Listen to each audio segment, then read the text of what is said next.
बिस्मिल्लाहिर्रहमानिर्रहीम, अस्सलाम वालेकुम। जियो न्यूज के इस्लामाबाद स्टूडियो से आप देख रहे हैं कैपिटल टॉक और मैं हूं मुनीब फारूक। आज की सबसे बड़ी खबर यह है कि चेयरमैन नैब की तैनाती के हवाले से ऑर्डिनेंस का ड्राफ्ट तैयार कर लिया गया है। उस ऑर्डिनेंस के अंदर क्या है, क्या सबसे बड़ा सवाल आज की तारीख में यह है कि शहबाज शरीफ साहब जो कि ऑपोजिशन लीडर हैं, क्या हुकूमत उनसे मुशावरत करेगी? फवाद चौधरी साहब जो कि इंफॉर्मेशन मिनिस्टर हैं, वो ये बात वाज़े तौर पर आज काबीना की मीटिंग के बाद कह चुके हैं कि हम शहबाज शरीफ साहब से मुशावरत नहीं करेंगे, क्योंकि उनसे मुशावरत ऐसी ही होगी जैसे किसी चोर से पूछा जाए कि भाई तुम्हारा तफ्तीशी कौन होगा।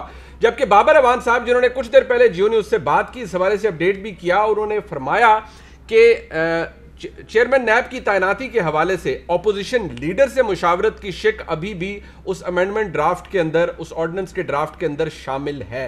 तो इस हवाले से बात होगी और क्या तरमीम आ रही है। कुछ अच्छी तरमीम का भी जिक्र किया जा रहा है जो कि मिसिंग थी ओरिजिनल नैब ऑर्डिनेंस के अंदर। उस हवाले से बात होगी आज के प्रोग्राम के अंदर। और साथ ही साथ ये कि जो पंडोरा पेपर्स रेवोल्यूशन सामने आई, जिसके नतीजे में ऑपोजिशन सरापा एहतजाज है कि जो तरीकाकार हुकूमत की तरफ से अपनाया गया है वो नहीं है जिसके हवाले से इमरान खान साहब किसी ज़माने में कहा करते थे कि ऐसी इन्वेस्टिगेशन होनी चाहिए। जबकि हुकूमत ने वज़ीर-ए-आज़म का जो इंस्पेक्शन सेल है, उसके तहत एक स्पेशल सेल बनाया है, जिसके नतीजे में जिसके तहत ये तमाम कार्रवाई आगे चलेगी।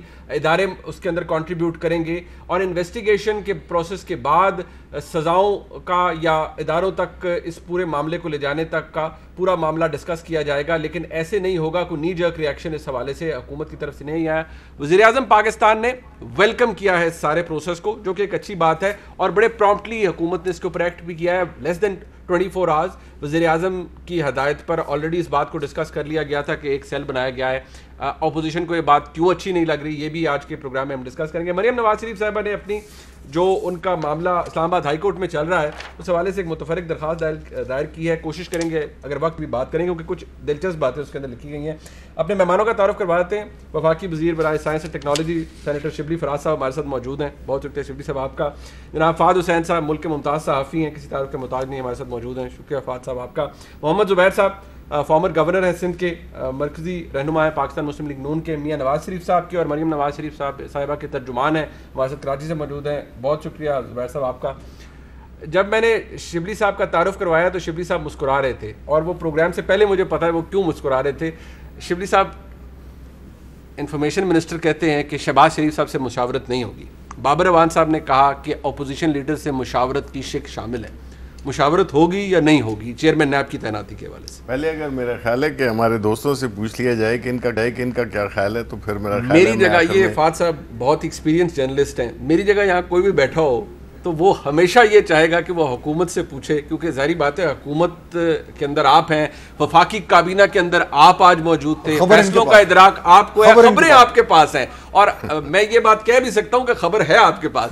तो शिबली साहब जरा मेहरबानी कीजिए, अब तो मैंने आपके आगे चाय भी रखवा दी। चले ठीक है। देखें, बात यह है कि जहाँ तक कि आपने फवाद चौधरी साहब का जिक्र किया, देखें हमारी पोजीशन एक प्रिंसिपल्ड पोजीशन रही है कि एक लीडर ऑफ द अपोजिशन हो या लीडर ऑफ द हाउस हो, अगर वो कंप्रोमाइज हैं लीगली, उन पे मुकदमे हैं, उनकी इन्वेस्टिगेशन हो रही है और वो इदारा कर रहा है जो कि कर रहा है नैब की सूरत में, तो उससे मशवरा लेना कि जी हम किसको नैब का चेयरमैन लगाएं, मेरा ख्याल है कि पहली बात तो ये मैं मुख्तलिफ जगहों पे कहता हूँ कि शहबाज शरीफ को खुद ही विड्रॉ कर जाना चाहिए as leader of the opposition, because यहाँ पे कॉन्फ्लिक्ट ऑफ इंटरेस्ट है कि चूँकि उनके केसेस नैब में चल रहे हैं, तो उनकी मंशा से बनाना किसी भी नैब के चेयरमैन को, मेरा ख्याल है किसी भी जगह पे आप जाएं, किसी माशरे में ये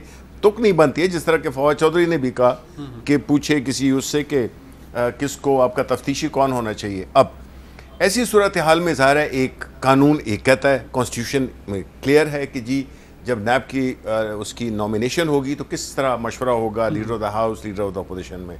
अब ऐसे स्टेलमेट में एक ऐसी सिचुएशन जो कि पहले कभी पैदा नहीं हुई है, तो ज़ाहिर है कि उसमें कानून की कोई गुंजाइश नहीं है, इसलिए लाया जा रहा है ये ऑर्डिनेंस, जिसमें कि एक तरीक़ाकार वज़ा किया जा रहा है, जिसमें कि अगर लीडर ऑफ द हाउस और लीडर ऑफ द अपोजिशन अगर वो इस किस्म की सिचुएशन में हो जिसमें उनकी पोजीशन कंप्रोमाइज्ड हो in the sense that they are a direct beneficiary और affectee of that particular appointment, तो उसमें उनको नहीं होना चाहिए।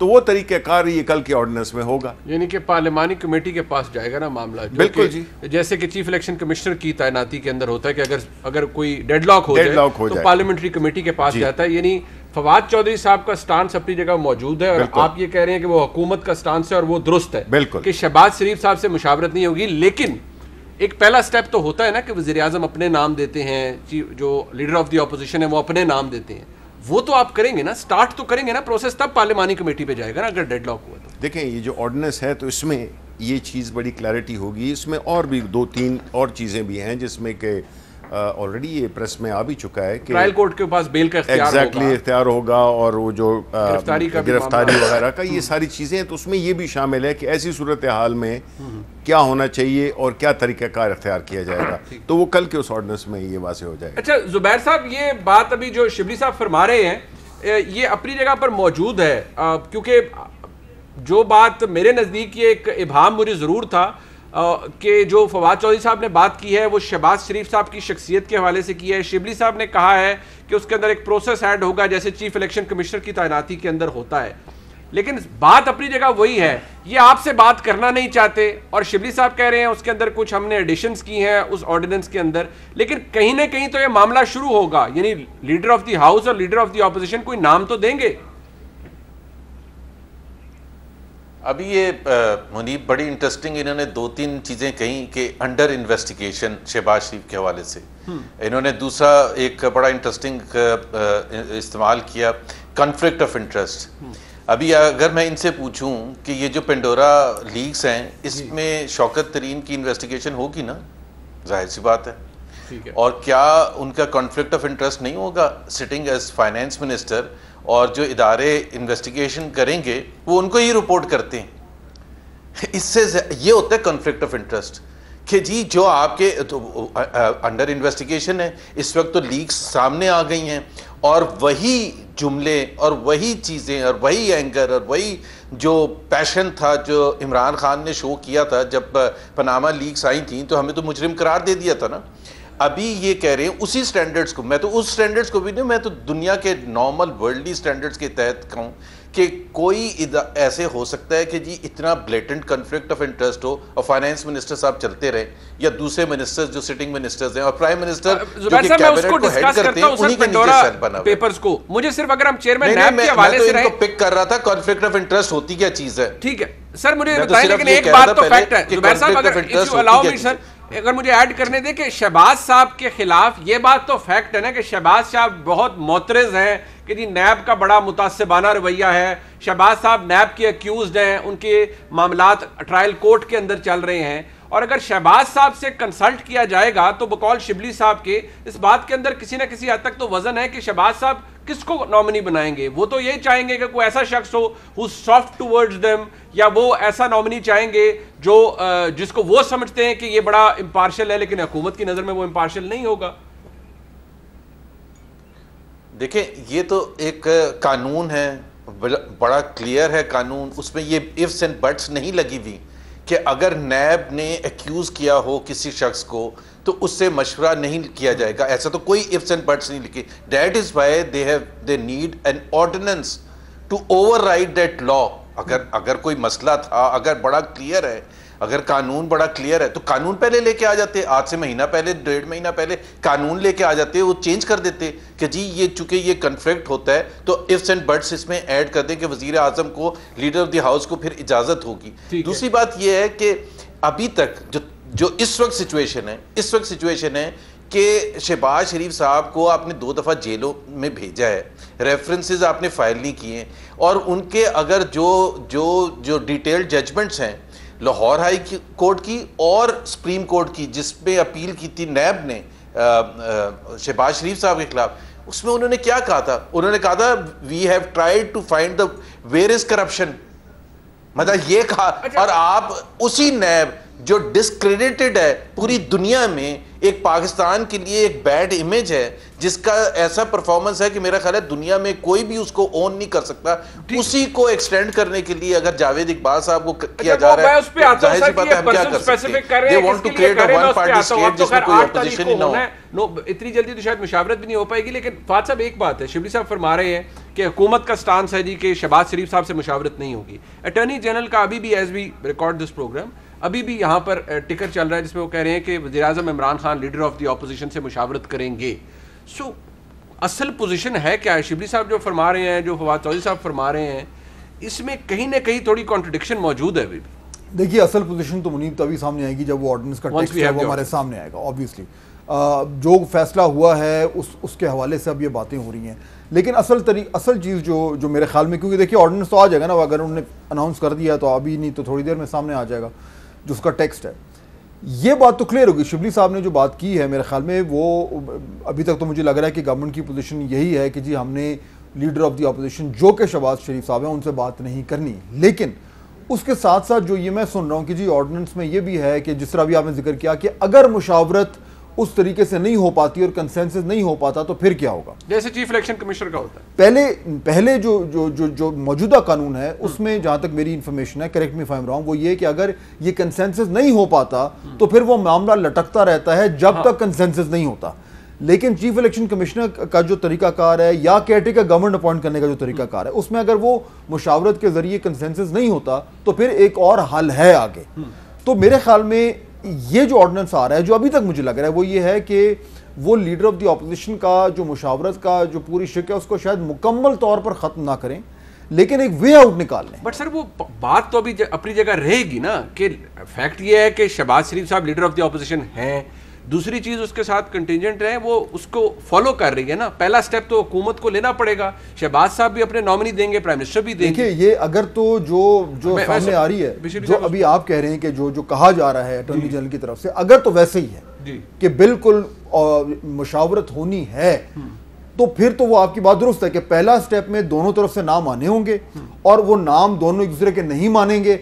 एक मुद्दत का तयन होगा कि जी इतने अरसे तक अगर नहीं माने गए तो ऑटोमेटिकली मामला चला जाएगा पार्लियामेंट्री कमेटी के पास। अगर तो ऐसा है तो फिर वो पहला स्टेप जिसकी आप जिक्र कर रहे हैं वो तो फिर मौजूद है। अगर शिबली साहब, ये जो भी फात साहब ने भी इसको हमने कोशिश ये कर रहे हैं, अब आप क्योंकि कैबिनेट के अंदर से one of the very important members, sir ये जरा थोड़ा क्लैरिटी से बताइए कि पहला स्टेप तो आपको लेना पड़े। चले शहबाज शरीफ साहब को साइड पे कर दें, लीडर ऑफ द ऑपोजिशन और leader of the house, prime minister साहब और लीडर ऑफ द ऑपोजिशन, उनकी मुशावरत से तो स्टार्ट होगा ना, नाम तो दोनों देंगे, तो फिर शहबाज साहब से कैसे मामला? नहीं, देखें बात ये है कि पहली बात तो इसको क्लैरिफाई कर रहे हैं कि देखें कि मैंने कहा चाहे वो लीडर ऑफ द हाउस हो या लीडर ऑफ द ऑपोजिशन हो, द पर्सन नॉट द ओदा तो है, ठीक है, उसको कौन ऑक्यूपाई कर रहा है उस वक्त, that matters, because if that person, be it the leader of the house, that is in that case prime minister, or leader of the opposition, which in this case is Shehbaz Sharif, अगर तो उन पे cases हैं, उनका नैब से direct वो उसके beneficiary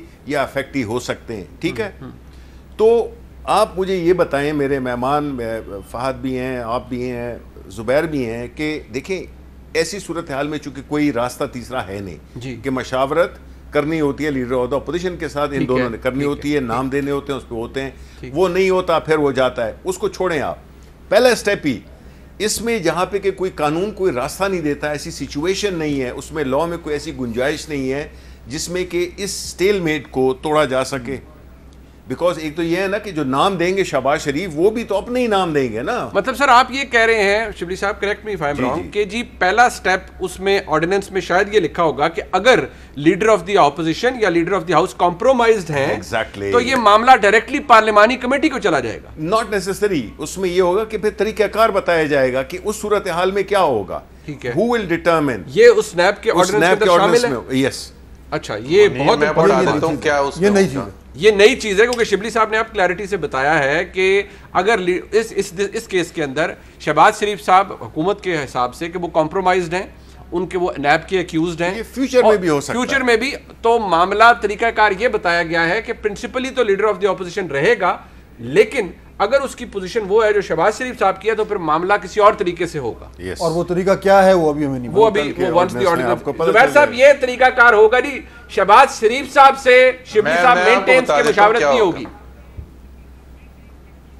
sir बड़ा सिंपल है ये, और मेरा जो जहां तक मेरा तज्जिया है और अंडरस्टैंडिंग है कि वो इन्होंने तो एक वन पार्टी फैसिस्ट स्टेट हम पहले दिन से कह रहे हैं, सो वो ऑर्डिनेंस में ये होगा कि चूंकि leader of the opposition compromised हैं, लॉ चेंज नहीं हो रहा, चूंकि वो कॉम्प्रोमाइज्ड हैं, उनसे मशवरा करना सही नहीं है इखलाकन और what ever, therefore prime minister leader of the house only will decide कि कौन होगा।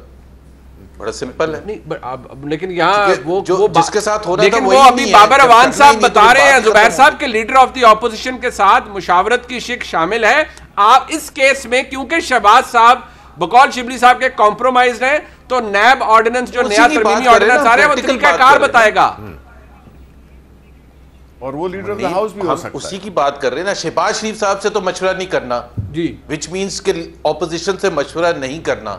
सो जब ऑपोजिशन को साइड पर कर दिया और वजीर आजम साहब लीडर ऑफ द हाउस, जाहिर सी बात है वो उनको तो कानूनन करना था, लेकिन चूंकि कॉम्प्रोमाइज पोजीशन है इस वजह से देन ओनली ही is left to take the decision. अब वैसे भी वजीर आजम है और वो भी इमरान खान हो, शिबली साहब कह रहे हैं ये तो इमरान खान मतलब वजीर आजम पे भी लागू हो सकता है, लीडर ऑफ द ऑपोजिशन पे भी, कि अगर वजीर आजम बेनिफिशियरी है हो सकते हैं किसी अपॉइंटमेंट के, तो वजीर आजम के वो किया जा सकता है सर्कमवेंट। कौन से मुल्क की बात कर रहे हैं आप कि वजीर आजम पर लागू हो सकता है? तोशा खाना का केस आया था, अगर नैब फुर्ती दिखाता तो उन पर केस कर देता। अगर जो ड्रॉप किए केसेस हेलीकॉप्टर केस अगर उनके ऊपर होता तो वो भी कॉम्प्रोमाइज्ड होते। हमारे नजदीक तो वजीर आजम बिल्कुल कॉम्प्रोमाइज्ड हैं। देखें शिबली साहब एक बात है, जी जी, चीफ इलेक्शन कमिश्नर की अपॉइंटमेंट होती है, ये ऑपोजिशन भी ये बात कहती है कि नहीं देखिए वहां प्राइम मिनिस्टर ने नाम दिए, at the end of the day Sultan Sikandar Raja sahab was their nominee, government के नॉमिनी थे, तो वो कहते हैं नहीं देखिए फॉरेन फंडिंग केस चल रहा है आपका इलेक्शन कमीशन के अंदर, वहां पर भी तो देखिए आप बेनिफिशियरी थे, आपका भी कॉन्फ्लिक्ट ऑफ इंटरेस्ट। नहीं, नॉट एट ऑल, बिकॉज उसको तो उन्होंने एंडोर्स किया ना। या तो ये कहते हैं कि जी आपका नॉमिनी है, हम इसको नहीं मानते हैं इसलिए कि ये आपकी पार्टी के केस सुन रहेंगे जो आने वाले होंगे, और बाय द वे सिर्फ हमारी पार्टी के नहीं, इनके भी हैं, लेकिन इन्होंने चूंकि उसके बारे में शोर मचाया हुआ है ना। नहीं, उधर मशवरा तो किया था ना। ओहो, केसेस तो उस वक्त भी चल रहे थे। देखें अभी बात, केसेस तो उस वक्त भी चल रहे थे। एक सेकंड जी, देखिए चीफ इलेक्शन कमिश्नर एक होता है और नैब का है बिल्कुल, जो कि जज जिसने के सामने आप पेश हो रहे हैं उसने जिसने फैसला करना है, आप उसके बारे में कह रहे हैं कि जी नहीं मुझे मुनीब नहीं चाहिए, मुझे जुबैर चाहिए। ये नहीं होता। ये एक सिचुएशन जिसमें के लॉ में कोई ऐसी प्रोविजन नहीं थी। There is no problem with the original law कि leader of the opposition and leader of the house. उसमें एक प्रॉब्लम तो था ना सर कि एक्सटेंडेबल नहीं है वो उनका टेन्योर। दूसरा ये था कि leader of the opposition leader of the house की मुशावरत, प्रिजम्पशंस है ना। देखिए ये तो प्रिजम्पशंस है। हम ये कह रहे हैं कि fact is also that in a case जिसमें के जो लॉ बन रहा था उसमें ये सिचुएशन नहीं अकर हुई थी कि जिसमें के यार फॉर एग्जांपल हम रिवर्स कर देते हैं, लेट्स से कि had it been the prime minister existing Imran Khan who is at the moment the prime minister, right, और इधर शहबाज शरीफ हैं जो कि लीडर ऑफ द ऑपोजिशन है।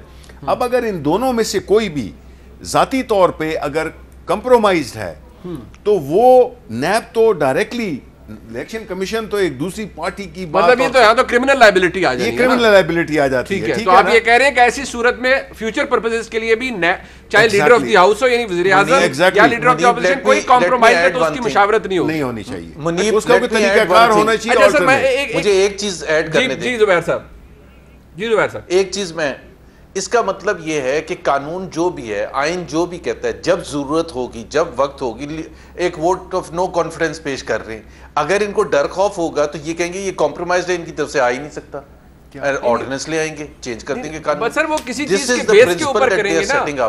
सर ये बात जुबैर साहब, ये फैक्ट तो अपनी जगह मौजूद है कि शहबाज शरीफ साहब एक्यूज्ड है, उन पे इल्जामात है, कन्विक्शन नहीं है उनकी, इल्जामात है। एक्यूज तो है।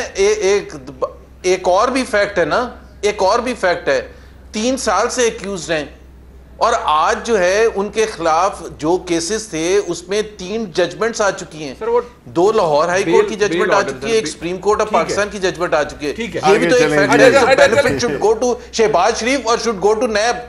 मतलब आप ये बताएं कि जावेद इकबाल को बेनिफिट मिलना चाहिए जिन गलत केसेस बनाने पर, या शहबाज शरीफ को मिलना चाहिए जो इस वक्त as we talk has been. Javed Iqbal साहब से भी ज्यादा एक और शख्सियत अहम थी, आप खुद बताएं ना, ये तो बड़ी ज्यादती वाली बात है। वो थे प्रोसिक्यूटर जनरल जिनको एक सेकंड जुबैर साहब, एक सेकंड, फाद साहब प्रोसिक्यूटर जनरल को इसी साल तौसीह मिली बेसिकली तो प्रोसिक्यूशन करनी होती है ना नैब ने, अगर किसी को ट्रायल कराना है सब कुछ, उधर कोई बोला ही नहीं, उनको 3 साल एक्सटेंशन मिल गई, या जितने साल भी मिल गई एक्सटेंशन, कोई बोला नहीं और मिल गई बड़े आराम से।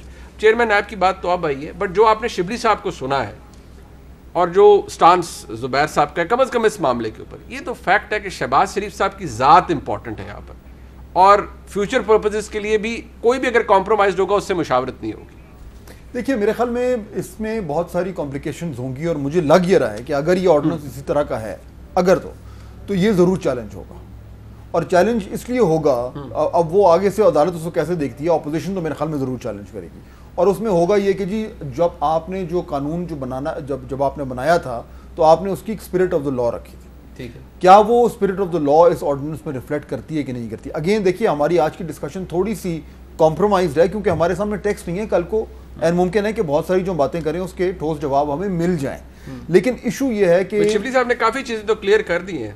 हाँ नहीं, बहुत हद तक उन्होंने आपको खबर तो दे दी है, लेकिन उसमें देखिए सवाल ये जरूर उठेगा कि कन्विक्ट होना यानी अक्यूज्ड होना या कन्विक्टेड होना, क्या इससे फर्क पड़ता है, ये सवाल उठेगा। शिबली साहब ने तो कहा है फर्क पड़ता है, और अक्यूज्ड भी है तो पड़ता है। हाँ, इस ऑर्डिनेंस में तो ये आ रहा है, लेकिन उसमें शायद कल को ये अदालत में अगर जाता है तो ये इशू उठेगा कि जी अगर वो सिर्फ अक्यूज्ड है और कन्विक्टेड नहीं है तो क्या ये उस तरीके से स्पिरिट ऑफ द लॉ। एक सेकंड में इसका जवाब दे दूं फहद को, सॉरी।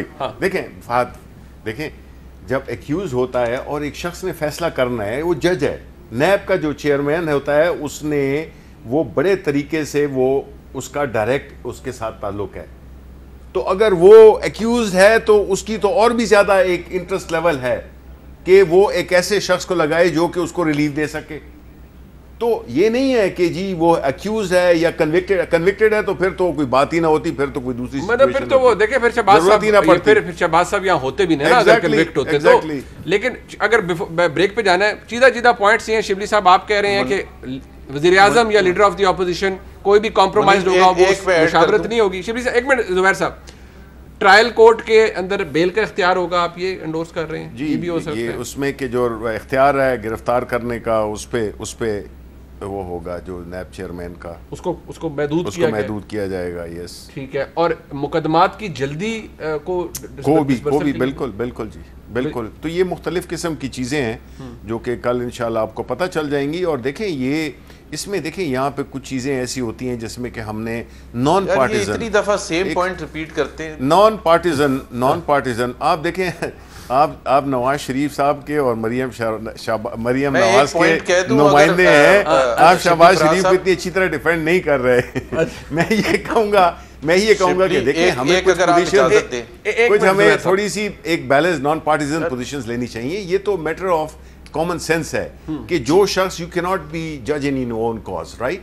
तो अगर आप ऐसी सिचुएशन आती है जिसमें कि एक either to leader of the house और लीडर ऑफ द ऑपोजिशन, तो उसके लिए रास्ता तो होना चाहिए ना, एक प्रॉपर प्रोसेस। ठीक है जुबैर साहब, मैं बिल्कुल आपके पास आ रहा हूं, आप जरूर इस हवाले इस वक्त अगर कॉम्प्रोमाइज पोजीशन है जी, क्या जावेद, बिकॉज बात हो रही है जावेद इकबाल की एक्सटेंशन की जी, प्लीज अंडरस्टैंड, वो कल पता चल जाएगा। लेकिन अगर जावेद इकबाल की एक्सटेंशन की बात हो रही है तो कॉम्प्रोमाइज सबसे ज्यादा जावेद इकबाल है। Javed Iqbal is discredited. अगर पूरी ऑपोजिशन का मौकफ ये है कि Javed Iqbal is discredited, and by the way सिर्फ ऑपोजिशन का नहीं, सुप्रीम कोर्ट ऑफ पाकिस्तान का भी है और तमाम हाई कोर्ट्स का है, और बार बार कहा गया है कि कॉम्प्रोमाइज है, बार बार कहा गया है कि पॉलिटिकल इंजीनियरिंग है। सो हम बात कर रहे हैं जावेद इकबाल की। ठीक है जुबैर साहब, एक सेकंड सर, जरा मुझे वक्त दीजिएगा। आप जावेद इकबाल साहब के ऊपर भी आ गए। ठीक है, बिल्कुल ठीक है। जावेद इकबाल साहब आप कह रहे हैं कि वो डिस्क्रेडिटेड हैं, कॉम्प्रोमाइज्ड हैं, उनके खिलाफ बहुत सा मवाद है, और सबसे बड़ा मवाद वो है जो कि अदालती फैसलों के नतीजे में सामने आया है, जिसमें नैब के हवाले से कहा गया है कि ये सियासी इंजीनियरिंग का एक इदारा है और बड़ी बुरी प्रोसिक्यूशन है, कुछ साबित नहीं कर पाते। ये फैक्ट है, ये अदालतों के अंदर लिखा, अदालती फैसलों के अंदर लिखा गया है जो बेल ऑर्डर्स आए हैं। लेकिन क्योंकि हुकूमत की तरफ से कहा जा रहा है कि जब तक नया चेयरमैन नैब तैनात नहीं होता, जस्टिस जावेद इकबाल साहब भी कंटिन्यू करेंगे। होल्ड ऑन देखिए मुनीब, आपकी बातों से तो ये हमारे सुनने वालों को यही लग रहा है कि जावेद इकबाल भी कंप्रोमाइज या वो है। इस बात पे जुबैर साहब देखिए, ऑपोजिशन ने क्या उसकी तारीफें करनी है उसके सर, मैं ऑपोजिशन की बात तो छोड़े ना, मैं तो अदालती फैसले कह रहा हूँ। बेल ऑर्डर्स के अंदर क्या लिखा हुआ है आप देखें। नहीं, अगर मतलब आप पढ़े कन्विक्ट हुए हैं वो। सर मेरी यार सुने ना, देखें बेल ऑर्डर किसी का भी आता है, मैं या थोड़ा चले इसमें शफी साहब ये एक बहुत लंबी बहस है। ख्वाजा साद रफीक का, ख्वाजा सलमान रफीक का फैसला आया, पूरी हिस्ट्री लिखती और नैब ने जो कुछ किया उसके अंदर, वो ऑनरेबल जजेस ऑफ द सुप्रीम कोर्ट ने लिखा, मैंने नहीं लिखा। मेरे लिए तो बारे में लिखा है या इन पर्सन के सर नैब की सरबराह भी तो होता है, नैब की कारकर्दगी के बारे में होता है ना सर। चले ठीक है, आप कल हम कहेंगे, कल कोई कहेगा नहीं वो फलाना इंडिविजुअल मिनिस्टर है उसकी कारकर्दगी है, वज़ीर आज़म को कोई लायबिलिटी नहीं वहां पर बनती है, हुकूमत की लायबिलिटी नहीं बनती। देखिए इस वक्त लीडर ऑफ द ऑपोजिशन और लीडर ऑफ द हाउस, ठीक है, हम उसकी बात हो रही है, उसमें जो ऑक्यूपाई कर रहा है उस वक्त इस ऑफिस ठीक है। चलें बिल्कुल सर, इसको जरा हम मजीद डिस्कस कर लेते हैं एक ब्रेक के बाद। जी हमारे साथ रहिएगा।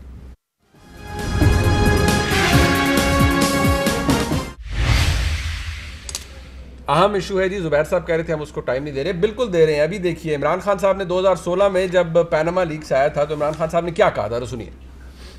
जिनका नाम मनी लॉन्ड्रिंग करवाने में आया उनको आज स्टेट बैंक का नंबर 2 बनाया, और इसहाक डार जिन्होंने एडमिट किया मनी लॉन्ड्रिंग, वो पाकिस्तान के फाइनेंस मिनिस्टर हैं। इनको एक जमहूरियत में ये चीजें बतानी पड़ेंगी। इनकी मॉरल अथॉरिटी खत्म हो गई है, ये जो कर रहे हैं और हमारे से बैठ के इनके सारे, और वो भी मासूम चेहरा बना के और जवाब भी दे रहे हैं और कह रहे हैं जी जुडिशल कमीशन बनाएंगे, अपना रिटायर्ड जज जो नवाज शरीफ के खिलाफ इन्वेस्टिगेशन करेगा। मियाँ साहब आपने तो कभी क्रिकेट मैच भी अब एक न्यूट्रल अंपायर से नहीं खेला, आप तो अंपायर भी अपना खड़ा करके खेलते, कोई नहीं मानने लगा। मैं मियाँ साहब हम डिमांड करते हैं इनसे कि जुडिशल कमीशन हमें नहीं चाहिए, हमें सुप्रीम कोर्ट के चीफ जस्टिस के नीचे। क्यों नहीं लिखा जी प्राइम मिनिस्टर साहब ने सुप्रीम कोर्ट के चीफ जस्टिस को कमीशन बनाए? देखें पहली बात तो ये कि ये कल परसों की बात है, परसों प्राइम मिनिस्टर ने 9:30 एग्जैक्टली, तो एक दिन में अगर हम आप समझते हैं कि हम सारी चीज़ें कर लेंगे तो जाहिर है कि प्राइम मिनिस्टर ने तो इमीडिएट स्टेप इतने शॉर्ट टाइम में अगर आप कंपेयर करें, पहली बात तो ये थी कि उन्होंने ये बनाया, अपने जो प्राइम मिनिस्टर की जो इंस्पेक्शन टीम है उसके अंडर एक सेल बनाया है जो कि पहले इन सारे जो भी केसेस हैं उनको देखेगा कि कौन से मनी लॉन्ड्रिंग में आते हैं, कौन से मतलब FIA के को भेजना है, कौन से टैक्स के इश्यूज हैं। बिकॉज देखिए इसमें और भी बहुत से लोग हैं जिनके के नाम आए हुए हैं, तो आया वो FBR से पर्टेन करते हैं, वो FIA से पर्टेन करते हैं अगर मनी लॉन्ड्रिंग के हैं, और इस तरह रिस्पेक्टिव इदारों से है। बट ये तो आपका तरीकाकार था ही नहीं। कौन से वाला? आप तो ऐसा सोचते ही नहीं थे। नहीं क्या मतलब हमारा काम नहीं, आप पब्लिक ऑफिस होल्डर्स के बारे में क्या कहते थे? देखिए पहली बात तो ये कि एक सेकंड सर सुन लेना, मैं आपको बताता हूँ, फिर आप कहें माइक इज योर्स। मैं ये कह रहा हूँ कि देखें जिस पनामा का जो वो था, अच्छा, जिस कॉन्टेक्स्ट में बात कर रहे थे जी, उसमें ये था कि उस वक्त का सिटिंग प्राइम मिनिस्टर, बिल्कुल ठीक है, और उसके बड़े करीबी वज़रा, बिल्कुल ठीक है, पूरी फैमिली बिल्कुल ठीक उसमें थी, ठीक है। प्राइम मिनिस्टर जी, यहाँ पे बड़ी कोशिश की गई कि लगाया गया कि प्राइम मिनिस्टर पे, तो बाहर की भी उसमें भी आया है कि मतलब है कि प्राइम मिनिस्टर को मलाइन करने के लिए कि जी प्राइम मिनिस्टर तो खुद शामिल नहीं है, नहीं है ना शामिल। उसने कहा कि जी प्राइम मिनिस्टर तो खुद तो शामिल नहीं है, लेकिन उसके कुछ वज़रा हैं। देखे ना, सर 4 हो या 1 हो या 40 हो, गुजारिश है शफी साहब, मैं ये नहीं कह रहा हूँ कि नंबर कम या ज्यादा है। सर मेरी यार सुनो ना, आपका तरीकाकार क्या था वो मैं वज़ीर-ए-आज़म जनाब इमरान खान की 15 अगस्त 2016 की ट्वीट में जिसमें वो फरमाते हैं कि Spanish minister resigns in wake of Panama leaks and no inquiry committee was needed as he lost all moral authority to rule. They have lost all the moral authority। आपका तो तरीका कार ही है ना, tell them to step down first, then face the investigation। अगर ये लोग तमाम मुअज़्ज़िज़ मेंबरान आपकी काबीना के जिनके आपके कॉलीग्स हैं, अगर ये इनोसेंट साबित होते हैं तो वापस अपने ओहदों पर आ जाएंगे। नहीं, और उसमें प्राइम मिनिस्टर साहब ने, आपने सुना नहीं है उन्होंने क्या कहा था? उन्होंने कहा था कि चीफ जस्टिस से कहते हैं कि वो अपने नज़दीक अपने अंडर जो है तो एक वो बनाएं। जी, तो आप लिखते हैं ना चीफ जस्टिस को? हम लिख देंगे, हमें कोई इशू नहीं है सर। यार आप क्या बात कर रहे हो सर? आप क्या बात कर रहे हो? यहाँ पे एक चीज है जो कि अभी हुई है, ठीक है ना, और आप ये एक्सपेक्ट कर रहे हैं आज के इस टॉक शो में, इस वक्त हम 8 बजे के 24 घंटे में हम ये सारा उनको चार्ज भी कर दें, 24 घंटे के अंदर अगर मेरे मुल्क के वज़ीर-ए-आज़म ट्वीट करके कह सकते हैं मैं वेलकम करता हूं, 24 घंटे के अंदर अगर वो ये कहते हैं कि मेरे इंस्पेक्शन सेल के कमीशन के तहत एक सेल बन रहा है, बहुत अच्छी बात है। इसी 24 घंटे के अंदर वज़ीर-ए-आज़म ऑफिस वज़ीर-ए-आज़म के सिग्नेचर के साथ एक रिक्वेस्ट भेजी जा सकती है to the honourable chief justice कि जनाब ये इम्पार्शियल कमीशन बनाया जाए आपकी सरबराही के अंदर और इसके ऊपर इंडिपेंडेंट इन्वेस्टिगेशन की जाए। साथ ही साथ वज़ीर-ए-आज़म पाकिस्तान अपने तमाम काबीना के मेंबर्स जिनका नाम आया उन्हें ये कह सकते हैं कि भाई स्टेप डाउन। देखिए हमने माजी में हमारे वज़रा ने यही किया है तो आप भी करें ना। देखें, बात ये है कि ये एक चीज है जो कि अभी आई है जी सर, और उसको 24 घंटे भी नहीं हुए हैं और आप तवक्को कर रहे हैं कि जी हम 24 घंटे में हम भाई आप मेरे लिए बहुत मोहतरम सर, आप यही करते थे ना, नहीं, आपने तो यही कहा था ना सर।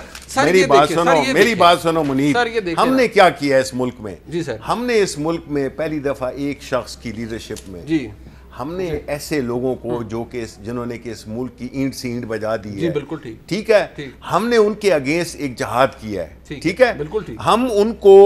हम उनको ये बताना चाहते हैं कि हमारा मायार वही है, ठीक है, कि कोई भी इस मुल्क का पैसा लूट के ले जाएगा वो होगा, चाहे वो हमारी पार्टी का क्यों ना हो। सर ठीक है, इसमें कोई शक नहीं है। सर मैं आपकी हर बात को एंडोर्स कर देता हूं। नहीं, सर मैं आपको बता रहा हूं ना, देखें आप ये नहीं कर सकते हैं। हमारी पार्टी, हमारी जो लीडरशिप है उसने हमेशा यही स्टैंड पकड़ा है कि हम किसी भी सिचुएशन में जहां पे कोई हमारा हो, अब आप कहेंगे अच्छा मुझे आप बताएं, बाय द वे एक मिनट बाय द वे मुझे आप बताएं, आपने कहा 4 वजीर हैं, कौन से वजीर हैं जरा बताएं मुझे आप। सर मेरी बात सुने, नहीं बता दें ना, नहीं मेरी बात सुने, मेरी मेमोरी ठीक नहीं है, मोहन सलाई साहब हैं, शौकत तरीन साहब हैं, खुसरो बख्तियार साहब की फैमिली के अंदर लोग हैं। खुसरो बख्तियार की फैमिली, मेरी बात सुने ना, उसका भाई है ना, मेरी बात सुने, मोहन सलाई साहब का नाम है, मैं I am just talk sir, मैंने कहा 1 हो 2 हो या 40 हो या कोई भी हो, all I am saying is कि आपने एक स्टैंडर्ड सेट किया है कि वज़ीर-ए-आज़म ने कहा कि भाई इंक्वायरी नीडेड ही नहीं होती। हाँ। जब आपका ऐसा नाम आ जाता है तो ऑनरेबल तरीका ये आप स्टेप डाउन करें। ये वज़ीर-ए-आज़म पाकिस्तान ने कहा था जब वो अपोजिशन में थे, आज वो वज़ीर-ए-आज़म है। अच्छा, तो मैं उनसे क्या एक्सपेक्ट करूं? नहीं एक्सपेक्ट तो देखें, एक्सपेक्ट तो जो वही चीज जो कि इमरान खान से एक्सपेक्टेड वो वही करता है सर, उन्होंने नहीं वो करते ही यही है। मैं आपको बताऊं उनके नजदीक वो अपने एक सेकंड अपनी जो 22 साल की जदोजहद है उसकी किसी एक इंडिविजुअल के लिए वो नहीं वो करते सर। आप जुबैर करना चाहिए, चले ठीक है सर, आपके अपना मौका है। जुबैर साहब मैंने शिबली साहब के सामने सारा सिनेरियो रखा है। उन्होंने कहा यार इस बात को तो अप्रिशिएट करें कि 24 घंटे के अंदर एक सेल बन गया है, आप लोग हर बात पे कीड़े निकाल रहे हैं। जुबैर साहब, एक तो मुझे शदीद इख्तिलाफ है, आपने एक प्लीज मुझे अनइंटरप्टेड टाइम दे दीजिएगा, 2 मिनट 3 मिनट कम से कम दे दीजिएगा, because this is the most important topic. पहली बात ये है कि ये शिबली फराज साहब बिल्कुल बात सही नहीं कर रहे। इमरान खान साहब ने एज वजीर आजम अपना लाया अमल बता दिया है कि वो क्या करने जा रहे हैं। ये कह रहे हैं 24 घंटे में उन्होंने बता दिया है वो किस तरह से इन्वेस्टिगेशन करेंगे, सेल के थ्रू करेंगे। दूसरी बात मैं ये बता दूं, बिल्कुल हम चाहते हैं, सबसे ज्यादा जरूरी है, कॉन्फ्लिक्ट ऑफ इंटरेस्ट है। एक शख्स जो कि फाइनेंस मिनिस्टर बैठा हुआ है उसके ऊपर इल्जामात हैं, शदीद संगीन इल्जामात हैं, और ये मैं वही अल्फाज इस्तेमाल कर रहा हूं जो हमें इमरान खान साहब ने सिखाए थे, वही एंगर, वही पैशन, उसी के तहत कि जी अगर कैसे FBI डायरेक्टली रिपोर्ट करता है शौकत तरीन साहब को, और शौकत तरीन को छोटे छोटे वजीर नहीं हैं, भारी भरकम वजीर हैं और बड़े पावरफुल मिनिस्टर हैं, उनके सामने टांगे कांपेंगी किसी FBI वाले को इन्वेस्टिगेशन। दूसरी बात मैं आपको बता दूं ये किस तरह से टरखाते हैं। आपको याद है आज से साल पहले या 1.5 साल पहले एक इशू आया कि जो स्पेशल असिस्टेंट्स और एडवाइजर्स हैं जो कैबिनेट में बैठे हैं वो कभी भी वो उन्होंने चूंकि इलेक्शन के थ्रू नहीं आए तो इलेक्शन कमीशन में अपने कागजात नहीं जमा कराए थे अपने एसेट्स वगैरह के हवाले से।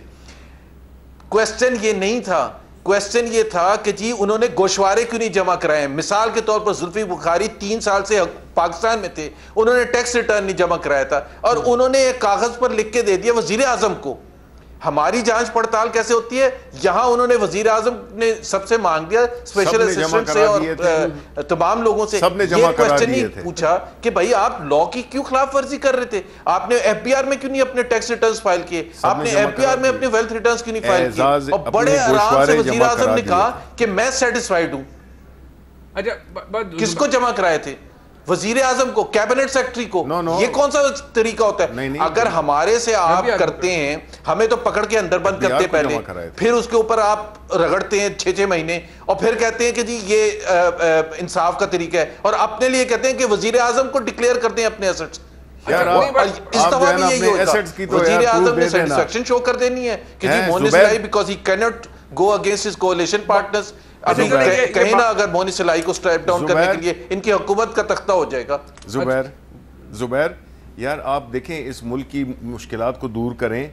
एक सिंपल सा काम है, अपनी लीडरशिप से कहें कि जो जो उनके एसेट्स हैं उनकी रसीदें जो है तो वो जमा करा दें, सारा ये क्राइसिस खत्म हो जाएगा भाई, गल मुक जाएगी, गल मुक जाएगी। अच्छा चले किधर चले, वो तो पता नहीं कब मौकफ आता है या नहीं आता। एक ठीक है, वो अब शिबली साहब की मर्जी है। मैंने उन्हें बड़ा कोशिश की कन्विंस करने की, माने या ना माने। एक ब्रेक के बाद ही फात साहब के पास आ रहे हैं।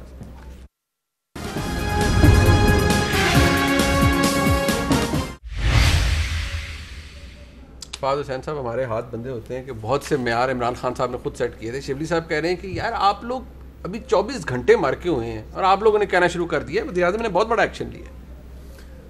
देखिए, इसमें तो कोई मेरे ख्याल दो राय नहीं है कि वज़ीर आज़म जब लीडर ऑफ द ऑपोजिशन में थे तो उनका एक मौक़िफ़ था और वो आपने पढ़ के भी सुनाया और भी कई बार उन्होंने कहा। अब उसको अगर आप सामने वो एक पैमाना रखें तो एक टेस्ट केस तो बन गया है प्राइम मिनिस्टर के लिए, और वो टेस्ट केस इसलिए भी है क्योंकि जो लॉजिक है कि जी अगर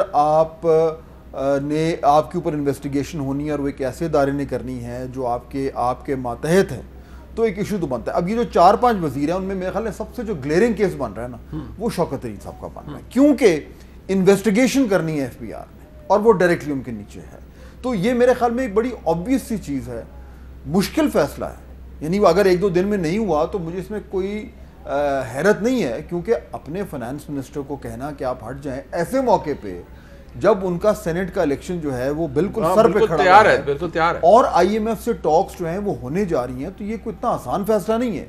इसलिए मैं यहाँ तक तो जरूर 2 दिन 3 दिन 4 दिन का मैं लीवे दे सकता हूँ, लेकिन अगर आप उसूल की बात करें और उस स्टैंडर्ड की जो कि इमरान खान साहब, शौकत तरीन साहब का केस जो है वो मुझे उस हवाले से थोड़ा सा कमजोर लगता है अगर मैं वज़ीर आज़म के नुक्ते नज़र से देखूँ। ठीक, भारत मैं अब ये एक ऐसी बात है जिसके ऊपर डेवलपमेंट आने वाले दिनों के अंदर होगी। शिबली साहब का मौका अपनी जगह मौजूद है कि वज़ीर आज़म ने बहुत प्रॉम्प्ट एक्शन लिया है और अपोजिशन को खामखा उसके अंदर कीड़े नहीं निकालने चाहिए, ना ही मीडिया को। शिबली साहब आपका बहुत शुक्रिया। फाद हुसैन साहब हमारे साथ थे, मोहम्मद ज़ुबैर साहब हमारे साथ थे। आज का प्रोग्राम आपने देखा जी, फीडबैक जरूर दीजिएगा, देखने का शुक्रिया। खुदा हाफ़िज़।